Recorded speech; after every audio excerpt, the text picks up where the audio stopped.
Sad smo prešli u Tivat, radim sa istim poslodavcom, oni otvaraju kod ulaza, znači u Tivtu, to je u blizu, u stvari Porto Montenegro, otvaraju neki novi lokal i zbog čega dali mi isto predlog da prelazim odđe sa porodicom, malo neki druga vrsta života, druga vrsta posla i zbog toga što ja sam kuvar dosta mnogo godina, čerka je punogodišnja, ona radi konobarom, supruga isto kao ja kuvar.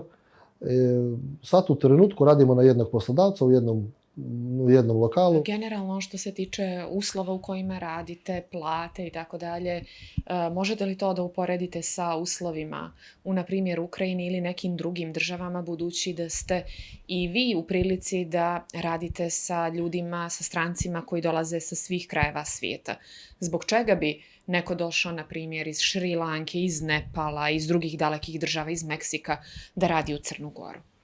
Vidite, sa drugima baš strancima nisam baš radio. Radio sam naravno, ali nisam baš puno vremena. Što se tiče da uporavnimo sa Ukrajinom, ne računamo sad ratno vreme, prije rata.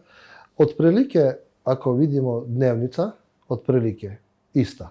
Samo jedna stvar što ovdje radite 8 sati. No, stvari i ja isto radimo. Tamo smo radili za ovu dnevnicu od 7 ujutro do 11 noći. Svaki dan, ako hoćemo veću platu.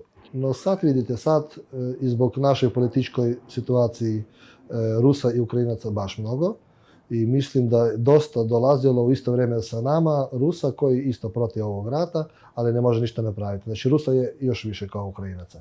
Naravno ih je na 100 miliona više kao Ukrajinca u cijelom svijetu.